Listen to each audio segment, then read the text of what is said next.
Oi, pessoal! Hoje nós vamos iniciar a nossa segunda temática do quarto bimestre e nós vamos estudar um pouquinho sobre a biotecnologia para a produção de produtos lácteos.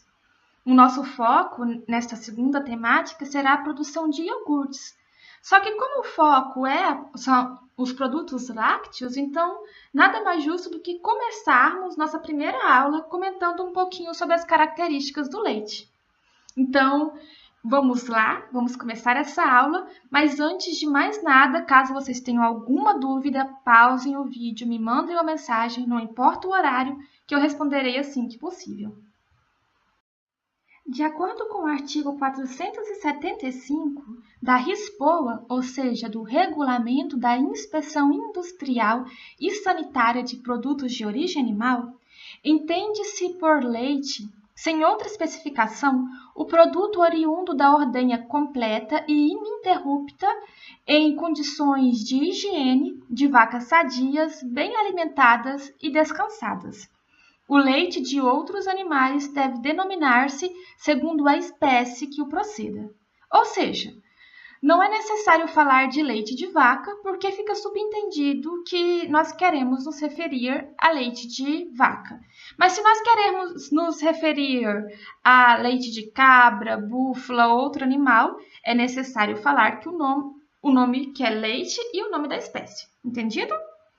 E de acordo com a Organização Mundial da Saúde, há uma recomendação diária de 2 copos de leite para crianças abaixo de 9 anos, de 3 copos de leite para crianças entre 9 e 12 anos, 4 copos de leite para adolescentes e 2 copos de leite ingeridos diariamente para adultos. Em termos nutricionais, nós podemos falar que o leite é um alimento completo, porque ele vai conter água, proteína, lipídios, carboidratos, vitaminas e minerais que vão estar distribuídos quantitativamente da seguinte forma: cerca de 87,5% de água, então tem bastante água, a água é a grande maioria, cerca de 3,5% de gordura, 3,5% de proteína, sendo a principal proteína a caseína, que vai ser muito importante quando nós estivermos discutindo sobre a produção de queijos, cerca de 4,7% de lactose, que é o principal açúcar presente no leite, e cerca de 0,8% de minerais. A proteína, a gordura, a lactose e os minerais, eles vão corresponder ao extrato seco total, o EST. E quanto maior o percentual do extrato seco total, maior vai ser o rendimento da matéria-prima, ou seja, maior vai ser o rendimento dela quando a gente for elaborar algum produto lácteo, por exemplo, o queijo, o iogurte, que a gente vai comentar nas próximas aulas. E convém ressaltar que a composição do leite, que esses valores que estão aqui, eles não são fixos, por isso que eu falei cerca de, porque ele vai variar de acordo com vários fatores que eu listei aqui ao lado. Por exemplo, ele vai variar conforme a espécie lactante, se é bovina, se é bufalina, caprina, ovina, conforme a raça, se é holandesa, jersey, etc., conforme ao período de lactação, à alimentação, ao estado de saúde do animal, as próprias individualidades do animal, a sua genética, as diferenças que tem nos 4 úberes, a idade do animal, se ele é novo, se ele é velho, ao clima também em que ele esteve submetido, ao manejo, ao espaço entre as ordenhas, à estação do ano, vai variar de acordo com diversos fatores. E eu também queria aproveitar esse slide para conversar com vocês, que eu gostaria que vocês observassem que o leite ele tem um elevado conteúdo de água e de nutrientes, não é mesmo? Então, vocês acham que o leite é uma bebida que é microbiologicamente instável ou estável?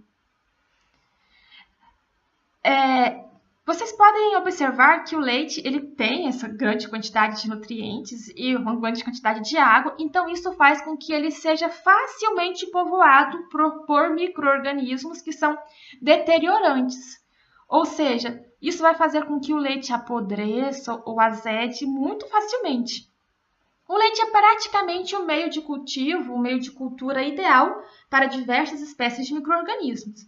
E por isso, geralmente, ele deve ser armazenado sob refrigeração. Certinho? Aqui nessa tabela está destacada que há mesmo uma diferença entre a composição do leite em diferentes espécies. Observe como modifica. A vaca, ela tem um percentual de proteína de 3,5, enquanto que a mulher, ela vai ter um percentual de proteína de 1,9 e a ovelha muito maior, de 6,52. Na gordura, por exemplo, a vaca tem um percentual de 3,8% de gordura, a mulher de 4,5 e a ovelha de 6,86. Para a lactose, a vaca de 4,8, a mulher de 5,3 e a ovelha de 5,23. Então, vocês podem perceber que há uma grande variação entre esses percentuais de proteína, gordura, lactose, minerais, e que essa variação vai acontecer conforme a espécie. E como nós comentamos, o extrato seco aqui, que é o extrato seco total, o EST, quanto maior o percentual desse extrato seco, maior vai ser o rendimento da matéria-prima lá na elaboração dos produtos lácteos. Então, se a gente fosse observar essa tabela, aquela matéria-prima, aquele leite que teria o maior rendimento seria o leite da ovelha, porque ele tem o maior percentual de extrato seco. Entendido? Então, vamos falar um pouquinho de controle de qualidade, né? Que é uma das temáticas principais do nosso componente curricular. O leite in natura, para que ele seja considerado em condições adequadas para o consumo e que ele seja de boa qualidade para ser processado, ele deve apresentar alguns teores que estejam dentro dos padrões que foram preconizados pela Instrução Normativa de número 51, que é a nossa IN 51. A gente vai discutir alguns desses parâmetros que são recomendados pela IN 51, começando pela temperatura de conservação. A gente já comentou que o leite é um alimento muito instável, ele é facilmente povoado por micro-organismos deteriorantes, então ele tem que ser mantido sempre em baixa temperatura. Ele é recomendado uma temperatura de cerca de entre 4 e 7 graus, assim que ele seja ordenhado, ele já vai para a geladeira, e para a adição de ordenhas consecutivas, de leites de outras ordenhas dentro daquele recipiente, é melhor que essa adição ocorra em temperaturas abaixo de 10 graus Celsius. Isso tudo para evitar a deterioração desse alimento, deste produto, pela proliferação microbiana. Certinho?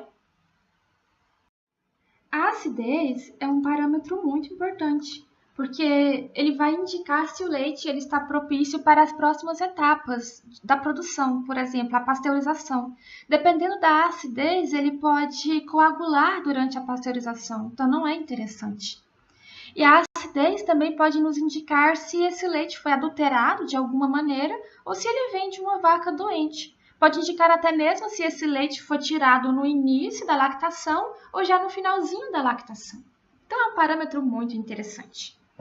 Ela é avaliada principalmente pela acidez Dornick em um equipamento chamado de acidímetro Dornick, que vai fazer basicamente uma titulação para saber qual que é o grau de acidez, o grau Dornick desta amostra. Então, a acidez Dornick, esse aparelho, na verdade, ele vai medir o grau de metabolização da lactose em ácido lático.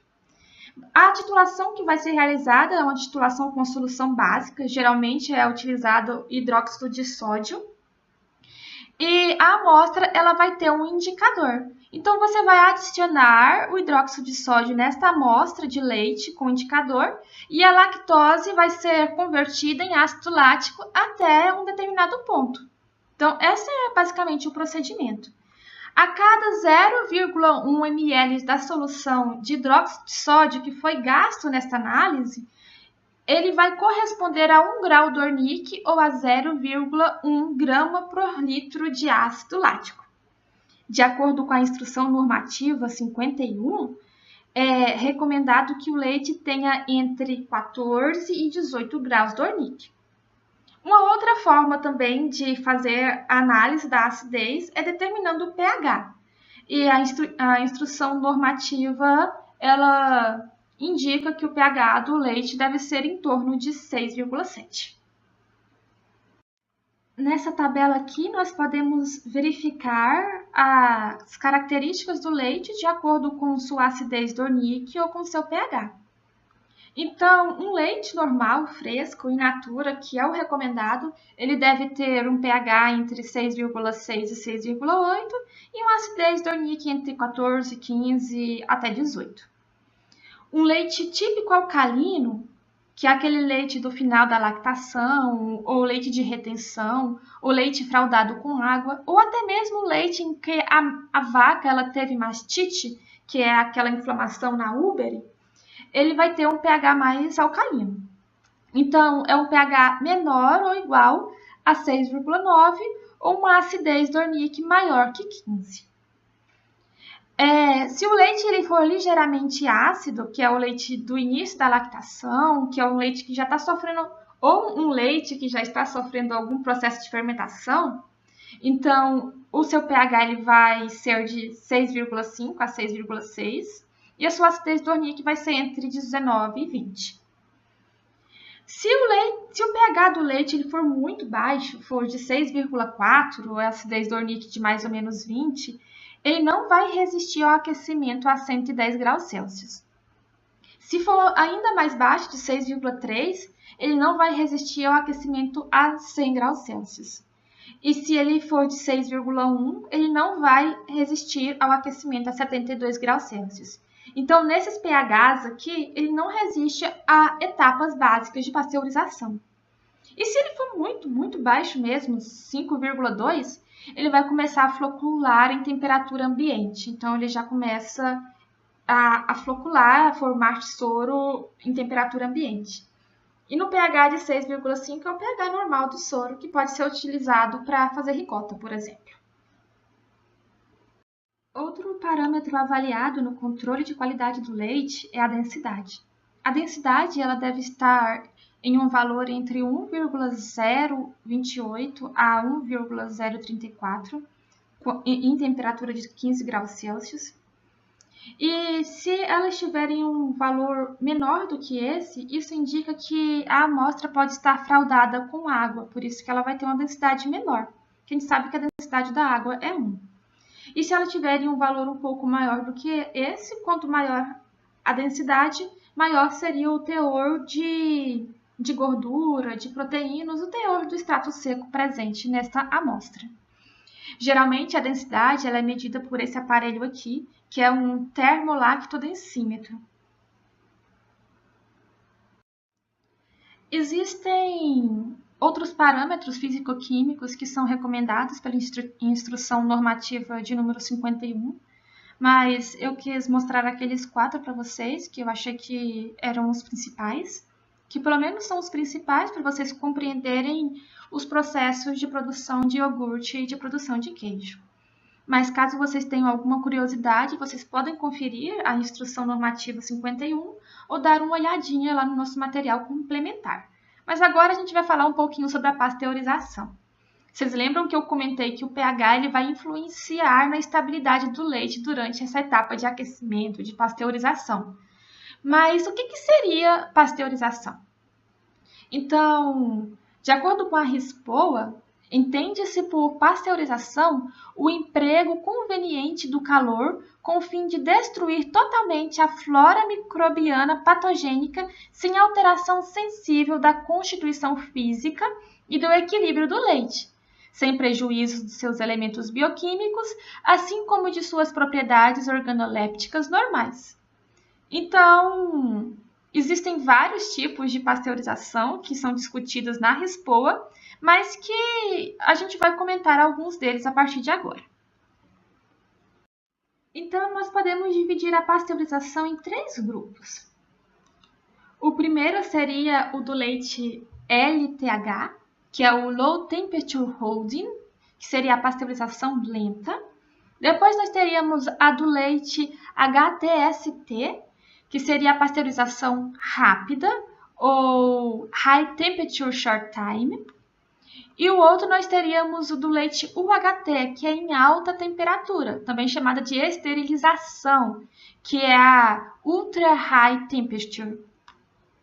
Na pasteurização lenta, nós temos que ela vai acontecer embatelada em recipientes menores, de 100 a 500 ml por vez, e que vai acontecer um aquecimento deste leite a uma temperatura entre 62 e 65 graus Celsius por cerca de 30 minutos. E como a temperatura ela não é muito elevada, não vai haver uma grande perda nutricional deste leite. As vitaminas, proteínas termoláveis, que são sensíveis ao aumento de temperatura, elas não vão ser deterioradas nesse tipo de fermentação. Também nós temos a pasteurização rápida, que ela geralmente acontece em um processo contínuo, em que a temperatura ela vai ser mantida a 72, 75 graus Celsius por 15 segundos, e com essa temperatura a perda nutricional vai ser praticamente nula.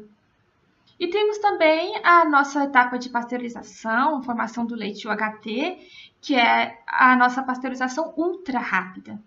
Ela que vai formar aquele leite longa-vida, que é o nosso leite de caixinha, que consegue ficar fora da geladeira por muito tempo. Esse processo ele vai tirar cerca de 99% dos micro-organismos deteriorantes que estão presentes nele. É um processo contínuo também, como neste anterior, e ele vai aquecer o leite a uma temperatura de 130 a 150 graus Celsius por cerca de 2, 4 segundos, rapidão. Só que nessa temperatura vai haver uma certa perda nutricional. As vitaminas que são termoláveis, elas vão se deteriorar. Mas vai ser uma perda muito pouca, mas vai haver uma perda maior do que nos anteriores. Então, nós temos alguns pontos interessantes para discutirmos sobre a pasteurização. Qualquer que seja a temperatura utilizada nos processos de pasteurização, apesar de eliminar uma quantidade suficiente de micro-organismos patogênicos e deteriorantes, eles não vão eliminar as bactérias que são termorresistentes, que são resistentes ao calor, principalmente aquelas que produzem esporos. Esse procedimento de eliminação total de bactérias vai acontecer apenas na esterilização, que é um processo que vai acontecer em laboratórios especializados para isso. O termo de utilização usual é esterilização comercial. Esse termo significa que o produto não é necessariamente livre de micro-organismos, mas que ele tem uma quantidade suficiente para garantir que aqueles micro-organismos que sobreviveram ao processo de esterilização, quando submetidos em condições anaeróbicas, que é em condições de ausência de ar, seriam incapazes de se multiplicar e provocar danos para comprometer a inocuidade do produto por um determinado tempo. Então, é isso que seria a esterilização comercial. Por isso que é comum um emprego de UHT quando se refere ao leite de embalagens de longa vida, que são embalagens em caixinha, certo? Nessa tabela, nós temos algumas características inerentes de cada tipo de processamento realizado no leite, tanto da pasteurização lenta, quanto da rápida, quanto da esterilização, que é aquela para a formação do leite UHT. A pasteurização lenta, ela geralmente é pouco aplicada na indústria, porque ela é realizada embatelada, em quantidades menores. Ela é viável para pequenos laticínios, como queijarias e outros produtos artesanais. Não vai ter muitas alterações organolépticas, vai ser baixíssima a alteração organoléptica, principalmente porque a sua temperatura não vai ser muito elevada. Como a gente comentou, essa pasteurização ela acontece entre 62 e 65 graus Celsius por 30 minutos, então isso não é o suficiente para alterar as características do produto. Dessa forma, a perda nutricional vai ser bem baixa também, mas tem um ponto negativo, porque com a temperatura tão baixa, a eficiência na redução de bactérias também não vai ser tão elevada quanto das outras técnicas. vai ser elevada, 95%, mas não tão elevadas quanto nas demais. Já a pasteurização rápida, que é aquela para produzir o leite HTST, ela é ideal em condições de alta produção de leite e produtos derivados. Vai ter uma certa alteração nas características organolépticas por causa da temperatura em que esse leite é submetido, 72, 65 graus Celsius. Vai ter uma eficiência mais elevada na redução da quantidade de bactérias e a perda nutricional vai ser média. Já na esterilização, ela geralmente é utilizada em indústrias de grande porte e já seguida de uma outra etapa que é a de homogeneização, que a gente vai discutir um pouquinho. Vai alterar bastante as características organolépticas do produto. O leite vai ter um sabor de leite cozido e vai haver uma grande redução na quantidade de bactérias, 99,9%, por isso que é chamado de leite longa-vida, ele raramente vai se deteriorar, mas vai haver uma elevada perda nutricional. E eles fazem uma reposição de alguns nutrientes depois dessa etapa de esterilização. E permite a estocagem por um longo período de tempo. Um outro procedimento interessante que acontece no leite, além da pasteurização, é a homogeneização, que é um processo físico bem interessante, que vai consistir em submeter o leite a uma pressão e velocidade muito elevada, resultando no rompimento daqueles glóbulos de gordura, subdividindo-os em glóbulos bem menores, de diâmetros bem menores, de tal forma que aquelas gorduras elas não consigam mais se aglutinar e formar placas lipídicas no meio do leite. Então, vai evitar que o leite lhe coagule. Então, a homogeneização é esse processo. Não seria interessante para a produção de queijo, em que a gente visa a coagulação, mas é interessante para a produção de iogurte, que vai ser o nosso próximo tópico. A homogeneização tem algumas vantagens, em que a gente pode destacar que ela vai impedir a formação de nata no leite pasteurizado, vai melhorar a consistência e o sabor desse leite. Nos produtos fermentados, vai diminuir a perda de soro e vai impedir a formação de sobrenadantes de gordura, formação de nata. Vai proporcionar aumento na digestibilidade daquela parte lipídica no organismo, devido ao aumento da superfície de contato com os glóbulos de gordura. Então, essas são as principais vantagens da homogeneização. Então, nós chegamos na etapa final da nossa aula de hoje, em que a gente vai discutir sobre as diferenças entre o leite tipo A, B e C. Acho que vocês já perceberam essas diferenças, essa nomenclatura no mercado, e a gente vai comentar brevemente sobre cada uma delas. Aqui eu coloquei para vocês alguns exemplos de leite tipo A, algumas fotos. Mas o que seria esse leite tipo A? Por que ele é classificado como tipo A? Primeiramente, a ordenha é mecânica, então não há contato manual do produtor, do ordenhador lá, é tudo mecanizado, não há contato humano. E ele vai ser pasteurizado na própria fazenda, a vaca vai ser ordenhada e o leite já vai ser enviado diretamente para a pasteurização que vai acontecer dentro da própria fazenda. Não vai ter uma grande movimentação, ele não vai ser colocado em um caminhão e mandado para o laticínio, por exemplo. E lá mesmo ele vai ser embalado e a embalagem vai ser mecanizada também. Não há contato manual. Então, um ponto importante também é que esse leite, todo o leite produzido vai ser da mesma fazenda com as vacas do mesmo rebanho. Então, não há como você buscar leite de outra fazenda e levar para aquela, juntar com aqueles e pasteurizar. É tudo dentro da mesma fazenda, com o mesmo rebanho pasteurizado dentro daquela fazenda.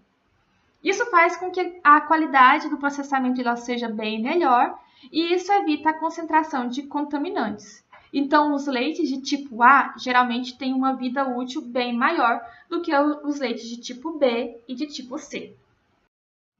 Os leites de tipo B, ele vai ter uma durabilidade, uma vida útil intermediária entre os leites de tipo A e de tipo C. Primeiramente, a ordenha pode ser manual ou mecânica e ele vai ser resfriado dentro da própria fazenda, armazenado em câmeras refrigeradas, e então ele vai ser transportado para o laticínio, onde ele vai ser pasteurizado, e por causa desse transporte ele vai ter uma maior exposição ao ambiente. Pode também utilizar-se leite de diversas fazendas, de variados rebanhos, porque depois vão ser juntados lá todos os leites e pasteurizados no laticínio. Já o leite de tipo C, a origem do leite vai ser bem similar à do tipo B. A ordenha vai ser manual ou vai ser mecânica e ele vai ser derivado de diversas fazendas e de diversos rebanhos. A diferença é que esse leite ele não vai ser armazenado em câmeras refrigeradas até determinada quantidade e até ser levado lá para o laticínio. Ele vai ser armazenado em tanques que não são refrigerados até o seu transporte. E aí ele vai ser pasteurizado no laticínio. Então a exposição ao ambiente vai ser muito maior e esse período aqui em que ele não está armazenado em câmeras refrigeradas vai fazer com que possa haver um aumento da carga microbiológica deste leite. Essas são as diferenças basicamente. Agora eu vou deixar aqui com vocês algumas perguntinhas para que vocês possam refletir até a próxima aula, né? Então, como acontece o tratamento térmico do leite? Como é e como ocorre a pasteurização? O que é e como ocorre a esterilização? Então, fica essas perguntinhas para vocês. E eu agradeço muito que vocês tenham assistido a aula até aqui. Qualquer dúvida, vocês podem escrever no fórum, por mensagem no meu número particular. Que vocês tenham uma excelente semana. E obrigada, e eu encontro vocês na próxima aula, em que a gente vai saber mais um pouco sobre... A gente vai estudar, na verdade, sobre a transformação do leite em iogurte. Espero que vocês gostem. Até lá!